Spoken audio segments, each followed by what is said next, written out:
बिपरजॉय आज गुजरात के तट से टकरा जाएगा, लेकिन पर उससे पहले एक बंदरगाह से टकराएगा। बिपरजॉय तूफान इस वक्त जखाऊ बंदरगाह से 160 किलोमीटर, द्वारका से 190 किलोमीटर, नलिया से 190 किलोमीटर, पोरबंदर से 270 किलोमीटर और कराची यानी जो पाकिस्तान में है वो उससे 250 किलोमीटर दूर है। तूफान को लेकर दिल्ली से लेकर गुजरात तक हलचल है। सीएम भूपेंद्र पटेल अधिकारियों के साथ लगातार समीक्षा कर रहे हैं। पीएम मोदी और गृह मंत्री भी नजर बनाए हुए हैं। एनडीआरएफ के डीजी अतुल करवल ने बताया कि बिपरजॉय देर शाम तक जखाऊ पोर्ट से लैंडफॉल करेगा। गुजरात सरकार के साथ एनडीआरएफ की 18 टीमें तैनात हैं, जिनमें ज्यादातर कच्छ में हैं। बिपरजॉय भारत के करीब बढ़ रहा है और अभी भारत से करीब 200 किलोमीटर दूर है। पाकिस्तान में भी तूफान का असर दिखने लगा है। कराची और लाहौर में तेज बारिश हो रही है।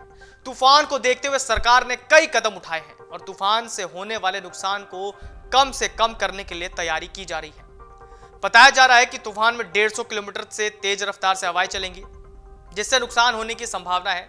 हवाओं की स्पीड के बारे में सुनने के बाद लोगों का मन में सवाल है कि आखिर इतनी तेज हवा से कितना नुकसान हो सकता है।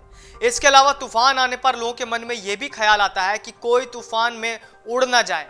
ऐसे में आज हम आपको बताते हैं कि आखिर इंसान को उड़ाने के लिए कितनी तेज हवा का होना जरूरी है और वो कौन सी स्थिति है जिसमें एक इंसान भी हवा में उड़ सकता है। अगर अभी तूफान के हिसाब से देखें तो बिपरजॉय में 150 की रफ्तार से हवाएं चल रही हैं। इस स्पीड में अमेरिका की नेशनल वेदर सर्विस के अनुसार जब 150 किलोमीटर प्रति घंटा की रफ्तार से हवा चलती है तो इससे काफी नुकसान हो सकता है। इतनी तेज हवा में घर की छत और कच्चे मकानों को काफी नुकसान होता है। इसके अलावा पेड़ उखड़ जाते हैं और खंभे गिर जाते हैं या हवा में लगाए गए कई ऑब्जेक्ट भी गिर जाते हैं। इतनी स्पीड की हवा में कार अपनी जगह से हिल सकती है और इतनी हवा में 50 किलो के वजन का सामान भी उड़ सकता है। अगर इंसान के उड़ने की बात करें तो हवा में किसी भी चीज का उड़ना कई चीजों पर निर्भर करता है। यह सामान की बनावट और उस पर लगने वाले फोर्स पर निर्भर करता है कि क्या हो सकता है। यह हवा के फोर्स, सामान के एरिया, सामान की बनावट, सामान की डिजाइन, प्रेशर आदि पर यह निर्भर करता है कि कोई चीज अपने स्थान से कितनी दूर तक मूव होगी। वही इंसान की बात करें तो 150 की रफ्तार से भी कम स्पीड में भी इंसान मूव हो सकता है, लेकिन उड़ना मुश्किल हो सकता है। अगर उड़ने की बात करें तो यह हवा के फोर्स पर निर्भर करता है। जैसे टॉर्नेडो, बवंडर की स्थिति में ऐसा संभव हो सकता है।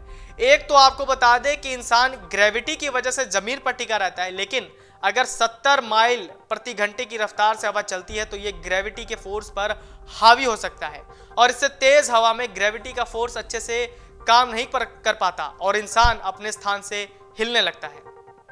पूरी तरह उड़ने में कई चीजें काम करती हैं। भारत की तरफ तेजी से बढ़ रहे चक्रवाती तूफान बिपरजॉय को लेकर भारतीय मौसम विभाग ने चेतावनी जारी की है।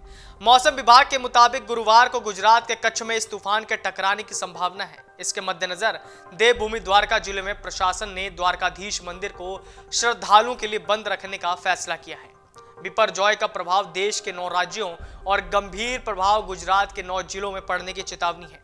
आईएमडी ने बताया कि बिपरजॉय गुजरात के कच्छ में जखाऊ बंदरगाह के पास गुरुवार को टकराने के मद्देनजर स्थानीय प्रशासन ने देवभूमि द्वारका जिले में स्थिति प्रसिद्ध द्वारकाधीश मंदिर को श्रद्धालुओं के लिए बंद रखने का फैसला किया। अगर इंसान के उड़ने की बात करें तो हवा में किसी भी चीज का उड़ना कई चीजों पर निर्भर करता है, जैसे हमने आपको बताया पहले भी कि ये सामान की बनावट और उस पर लगने वाले फोर्स पर निर्भर करता है। यह हवा के फोर्स सामान के एरिया, सामान की बनावट, सामान की डिजाइन, प्रेशर आदि पर निर्भर करता है। इंसान की बात करें तो 150 की रफ्तार से भी कम स्पीड में भी इंसान मूव हो सकता है, लेकिन उड़ना मुश्किल हो सकता है। अगर उड़ने की बात करें तो ये हवा के फोर्स पर निर्भर करता है। अमर उजाला अब आपके टीवी पर भी।